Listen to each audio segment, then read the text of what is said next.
실제로 조금 더 디테일하게 나눠보면 이제 보형물을 쓰면서 이물질을 쓰면서 수술하는 코 수술이 나눌 수 있을 것 같고요. 또 한 가지는 이제 무보형물 코 수술이라고 그래서 보형물이 안 들어가고 코를 수술하는 이제 경우를 또 나눌 수가 있을 것 같고, 그 다음에 100% 자가 조직만 가지고 코 수술을 하는 자가 조직 코 수술이라는 게 있습니다.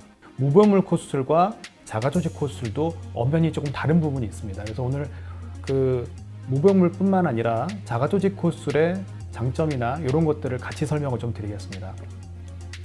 일단 기본적으로 보통 이제 흔하게 수술하는 방식이 콧대라는 거를 보통 정면에서 봤을 때 또렷한 느낌을 만들기 위해서 보형물이라는 걸 쓰고요. 코끝을 높일 때 비중격이라든지 아니면 다른 연골이 뭔가 상태가 별로 좋지 않다거나 하면, 그러면 이제 약간 기증내경골이라든지 아니면 메쉬라든지 이런 여러 가지 다른 것들을 써서 코수술하는 방식들이 있어요. 그러니까 그런 것들은 100% 자가 조직만 갖고 수술하는 방식이 아니라 다른 이물질이 들어가는 일반적인 방법의 수술인 겁니다. 그리고 두 번째 무보형물 코수술이라는 거는 보형물을 일단 넣지 않는 겁니다. 실리콘 보형물을 쓰지 않는 방식이기 때문에 보통 이제 무보형물 코수술이라고 했을 때 조금 개념이 다른 것은 콧대 부분을 아예 그냥 안 건드리고 코끝만 수술하는 경우들도 무보형물 코수술에 해당이 되고요. 또 기증진피, 콧대 부분에 아무것도 안 들어가면 너무나 이제 밋밋한 느낌이 생기기 때문에 보통 콧대 부분에 기증진피라는 거를 보형물 대신에 넣어서 수술을 하고, 코끝은 비중격 갖고 수술을 하거나 아니면 기증내경골이나 이런 걸 같이 써서 수술하는 그런 경우들도 있을 수 있죠.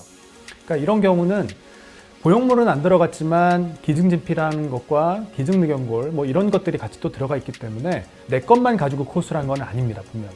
다만 보형물은 안 들어갔죠. 하지만 이런 경우더라도 나중에 문제가 생기는 경우들이 있는 경우들이 있습니다. 그렇기 때문에 자가조직하고 무보형물 코수술은 사실은 조금 다른 개념이고요.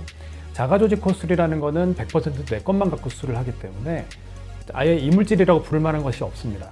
자가조직 코수술과 이물질이 들어가는 코로 나눴다고 했을 때 장단점은 이런 겁니다. 그러니까 자가조직으로만 갖고 수술할 경우에는 일단은 기본적인 코를 만드는 구조 자체가 다 내 것만 갖고 수술이 되어 있기 때문에, 예를 들어서 시간이 지나서 생활을 하다가 갑자기 염증이 생긴다든지 이런 것들이 생길 확률이 굉장히 줄죠.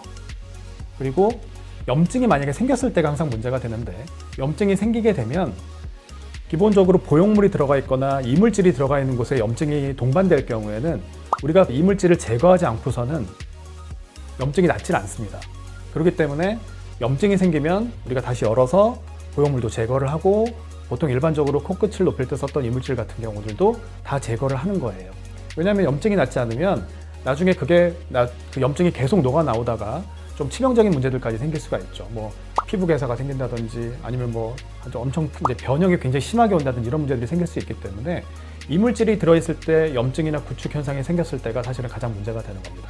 그리고 그거를 치료하면서 다 제거를 하게 되면 결국 코끝도 변형이 다 오고, 그 다음에 피부 쪽이나 이런 보형물 쪽에 인해 생긴 부분들의 변형들도 같이 다 오기 때문에 결국은 이런 걸 제거하면서 코 모양이 다시 다 망가지게 되는 거예요.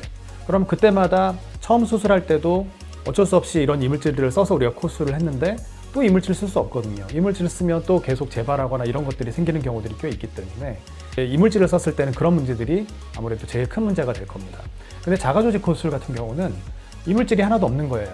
자기 코에 자기 조직만 갖고 들어가기 때문에 기본적으로 염증이 생길 확률도 굉장히 적을 뿐만 아니라, 예를 들어서 여드름 같은 게 생겼거나 그런 거 생길 수 있죠.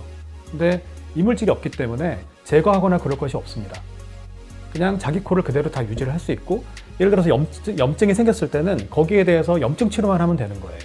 그러니까 그거를 제거하면서 또 코가 변형이 온다든지 이런 것들에 대한 걱정을 할 필요가 없기 때문에, 이제 잘 알고 계신 분들 같은 경우는 자가조직으로만 갖고 수술할 수 있다고 하면 다 그 방법으로만 하고 싶어 하지만, 현실적으로 이제 그렇게 수술하는 방식이 어렵기 때문에 보형물을 쓰고 또 코끝을 높일 때 이물질을 쓰는 거죠. 근데 정말 사실 좋은 방법은 개개인한테도 마찬가지지만 이물질 없이 100% 자기 것만 갖고 수술할 수 있으면 나중에 생기는 부작용이라든지 변형이나 이런 것까지도 같이 줄일 수가 있기 때문에 사실 자가조직 코 수술이 가장 좋은 수술법이라고 할 수 있을 것입니다.